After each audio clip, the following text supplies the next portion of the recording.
All right. Well, welcome everyone to today's career profile interview from Net Impact Boston. My name is Lawrence Wilson, and today we are joined by Diego Andres Ladino. Hi, Diego. Thank you very much for joining us today, and thanks very much for coming along to sort of share your story with us. For sure. Yeah, thanks for having me. No problem at all. I guess to sort of kick off, do you maybe want to sort of quickly introduce yourself and sort of sum up your kind of career journey so far? Yeah, for sure, for sure. So a little bit about myself briefly, just to give you an idea of, where I came from. I'm first generation here in the US, so all my family came from Colombia. I graduated in high school class of 2019, so about a couple years ago. Um, yeah, I mean, I really came up in the entrepreneurial space. My family per se wasn't really much into entrepreneurship, but I personally was. I just had a lot of influence. I had mentors and people that I could look upon that have been doing pretty good for themselves. So I always found myself doing that, being in business once I left high school. And I just figured I didn't really know what to do in college. I didn't know what to go for, whether it's for business or not, but I preferred in-field experience and actually starting my own business. So I went that route and I, didn't go to college. And so, what was the route that you took then after college? You said you moved into business. Was there a specific industry that you moved into? Yeah, real estate. So I became a real estate agent. I Once I graduated high school, I just worked for 1 year. Like I worked at Home Depot. I, worked the labor force and just saved all the money I could. Was very ambitious to save money, and once that first year really finished, I then reflected upon what I was planning to do, right? What exactly is the right thing for me to do in this moment, because I really didn't think college was going to be it. So I was thinking about it and I said, hey, I can get my real estate license. It doesn't require a college degree or even a high school degree. So you just got to be 18 or older. And I've also seen statistically 90% of all millionaires have become millionaires through real estate. So I said, I think this is the route for me. That's Yeah, brilliant. I suppose low barrier to entry plus very high exactly. returns. That is very interesting. Um, so I guess for someone who didn't go to college, for someone who picked a different route, I mean, have you found any kind of challenges that have come along with that? Has there been any sort of what do you want to call it, like sort of prejudice or any sort of doors that have been closed to you as a result of that? Well, for sure, prejudice from my family. They didn't really like the idea of me not going to college. They very traditional thinking. I mean, they definitely wanted me to get a safe 9 to 5 job, especially my parents. But that's because they grew up thinking differently, right? Now we're in a capitalistic society where we're now getting incentives and from social media to actually start your own business. There's a lot of influential people out there, so I think for me, and for anybody else who gets into real estate, there's really no discrimination, because real estate is for everybody, and it's a very what do you call it? Genetically speaking, as a human, it feels very powerful to own land. So, when you call yourself an investor, yeah, you own land, so you feel more powerful. It's like it's primitive since the days we came from the caves, so it's very important to own your own stuff. Yeah. Mhm. Oh, definitely. And so, have you found that that's been the sort of biggest advantage for you for moving into real estate as your kind of first step on your career journey?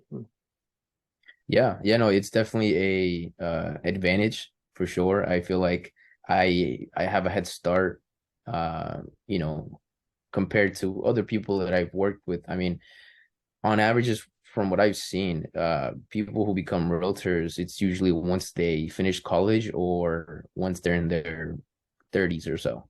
So I rarely see agents who are my age, like young 20s, getting into it, even investing into it and flipping. So it is pretty rare, but it's a huge head start anyways. And of course, real estate isn't everything that I'm going to do. I'm going to diversify into other industries as well. But I think it's just a really good start for me. Yeah. Hmm. Absolutely. I think I'm glad you touched on that, because I know that, your interests and your sort of hopes for your career don't just sit in real estate. You mentioned diversifying into other areas there. I know that social impact is an important one for you, and I also know that personal development is a big one for you. So could you maybe tell us a little bit more about the kind of personal development work that you do? Yeah, for sure. For sure. That's a good question. So, um, I recently, with my colleagues, this is outside of real estate. This has nothing to do with people in the network of real estate, but I have my other community too, where we host mastermind groups once in a while, culture nights. But the whole idea is to, associate people in the community with other high level action takers, people who actually want to do things in life. So we've been having a lot of this attraction lately where, a lot of people want to come to our communities and just learn from us and see what we do. So we said, hey, why don't we just do seminars, and bring guest panelists, speakers who've made a lot of money in the industry, whether it's attorneys, investors, developers, realtors, or doctors. I mean, anything, right? You just gotta have a good resume where you've done a lot for the community, and we'd bring these people to our audience, and we want them to talk about how they got the results. And personal development, I think it's huge. It's probably the biggest thing when it comes to success. It's being able to understand how your mind and your body work, and also understanding how your spirit gets affected by your energy. It's energy is a function of something that gets transferred. It's not created. So what I mean by that is, if I'm in business,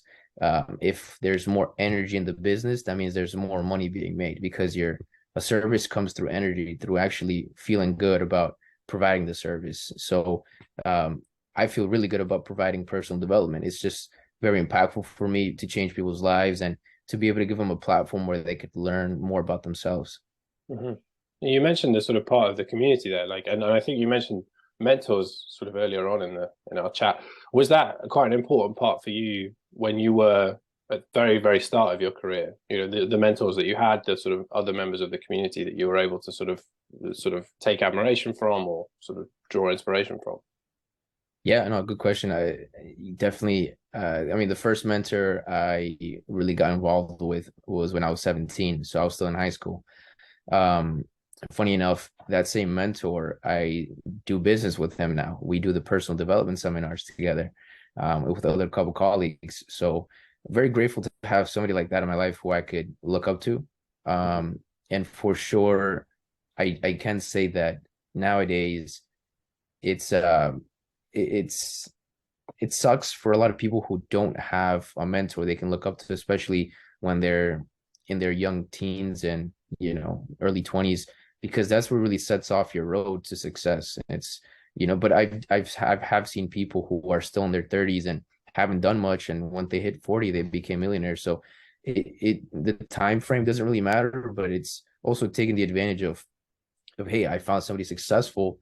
I'm willing to work for free. I'm willing to like do anything to add value to you, and they'll do the same in return. So meeting eye to eye with mentors, it's really important, where you could actually add value to them, and they could also add value to you by giving you their life experience, what they went through. And there's a lot of corners getting cut in terms of the failures that these mentors have had in the past, and they would tell me stories of how this happened or how that happened in real estate, and I would be able to kind of predict, oh, so if this life experience happened with this mentor, I may not want to go this route.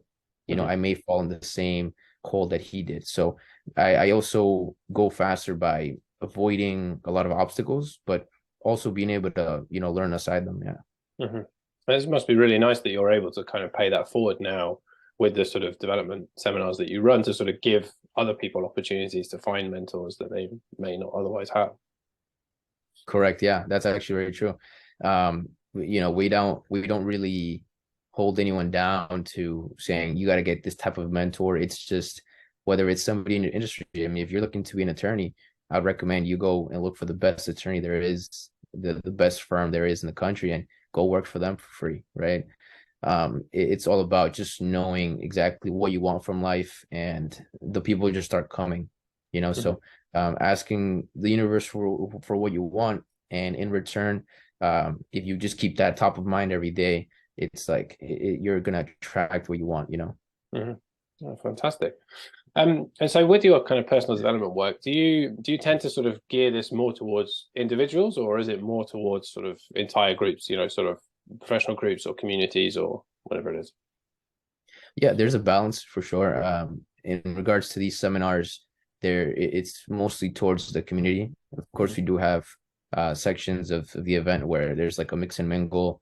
You can get to meet other people, but on a personal level, if it's like one on one, it would be some sort of consultation. You know, I have had clients that I've charged a couple $100 an hour just to you know, evaluate their situation. My mentor does that for a living. He gets paid to just talk to people, which is pretty fun. So, you know, when you become that valued in the community and you're somebody who everybody looks up to, it's because you got there because you wanted to. You put the effort. I mean, he studies about 6 hours on average every day on one subject, and I've learned this from him too. It's like if you're gonna stick to one topic, dive deep into it for 2 months and then switch to the next topic. But Hmm. don't go left and right, changing topics. It's, you know, you don't become effective that way. You become very effective when you go tunnel vision. So definitely, you know, if it's one on one, it would be some sort of consultation, but we like to generalize with the community and do seminars. Yeah. Hmm. Yeah, fantastic. Um, okay, so that's sort of we've covered your kind of early career, and I guess we've sort of covered your upcoming work with and your current work with personal development. But I know that social impact is a big thing for you as well. So could you maybe tell us a little bit more about your interest in social impact and the work that you do there? Yeah, for sure. So social impact, I should say though, to be honest, that verbiage, I it came into my awareness when I met you. Actually, I didn't know what that meant until I researched it and Googled it the other day, and oh, okay, that's what that means. Hmm. So it's funny because it is very similar, if not, it's exactly what I'm doing. You know, in socially impacting the communities in a positive way, right? Hmm. That's the whole idea. So what I can say for sure is social impact is a way where I can duplicate myself and my leadership qualities in the case where, you know, I'm not gonna be here forever. We're not immortal beings. We're gonna eventually cease from this world, but go somewhere else, right? The whole idea for me is whether it's to leave a legacy or to leave something behind. I think that's something that's still growing because I'm still in my early stages. I'm only 22, you know, just getting started. But I can definitely say it's very fulfilling when you're able to help somebody else and not ask for anything in return. That just gives me a lot of good energy, and it makes you feel a lot better because there's a stigma out there where a lot of people who tend to be very selfish or are in that survival state where they don't look for abundance, they just look for bottom line. These type of people always expect a favor in return. For example, I help you with something, and if I'm in that survival state of mind, I'm going to keep that tab on you, and I'm going to say, hey, you owe me big time. I'm going to ask you for something in the future. But somebody who's abundant, who really doesn't care and is always giving and donating, it'll come from somebody else or from something else just because the universe will pay you back. So social impact for me is definitely having the ability to give and not have the reasoning to ask for something back. It's just gonna come to me, you know. Hmm. Absolutely. I think that's a really lovely way of looking at social impact, in terms of that legacy. What do we sort of build as we go? What do we leave behind? As you say, we're not all here forever. And I think that's a really nice way of looking at it. If you can build your impact around helping people in your community, helping their own personal development, helping the development of their communities, then yeah, that is very positive. Yeah. Um, All right then. So yeah, we kind of seem to be nearing the end of our time. So I guess just a couple of kind of final questions. If you had to give, I suppose one would be, yeah, if you had to give like one kind of top tip to someone who is starting out in their career, perhaps, like you, they're sort of 17, they're looking at different options, they're weighing up whether college or work or apprenticeships or internships or whatever it is best for them. What would that sort of top tip be? That top tip I would definitely say is be able to take any opportunity that comes at you. What I mean by that is if you're looking to get into a specific industry, I mean, just go to every event you can find and go meet people, mix and mingle. I mean, I still to this day, I'd go on an Eventbrite, and that's how I met you. I really just went and searched for events and really saw, how I could build more opportunities and build more new relationships. What my top tip for sure is building relationships with other people, being able to get to meet new people in that industry that you want to go to and befriend them, become their good friends and really see what the industry is about. And if it's the right thing for you and you feel like it's the right culture, I mean, go for it. Yeah, fantastic. Brilliant. All right. Well, thank you very much for joining us today. And I guess, is there anything that you want to share with the kind of net impact community? Anything you want to sort of bring our attention to? Anything you've got coming up? Yeah, for sure. We have speaking about the personal development seminars, we're having one April 29th. It's going to be the last Saturday of April. It's going to be at the Marriott property, the new property they just built at Revere Beach. So it's going to be from 10 to 3, 6-hour seminar, lunch in between. And we're going to have about 4 to 5 guest panel speakers, definitely a lot in real estate. But this is definitely for, small businesses or entrepreneurs who are looking to grow. But the main idea behind this is personal development, growing your mindset, being able to break through old habits so you can create new ones and get new results. Awesome, brilliant. Yeah. Well, that is really good to know, and we'll post some details about that when we post up this interview as well. And if people want to get in touch with you, is there a way that they can do that? Is there a LinkedIn or a website, whatever? Yeah, you can definitely follow me on Instagram or Facebook at Off Market Diego Real Estate. So it's going to be pretty easy, and I am growing a YouTube channel too, so soon I'll have that for you. Nice. All right. Well, that's Yeah. something to look out for. Absolutely. Brilliant. All right. Well, thank you very much for taking the time. We really appreciate, as part of this interview series, getting a variety of perspectives of people who have taken all manner of different sort of twists and turns in their careers, and I think yours is a really valuable insight and really interesting one to see. So, yeah, thank you very much for sharing it with us, and hopefully we'll hear from you again soon. So, see you later. Yeah. Bye bye. Appreciate you having me. Definitely. Bye.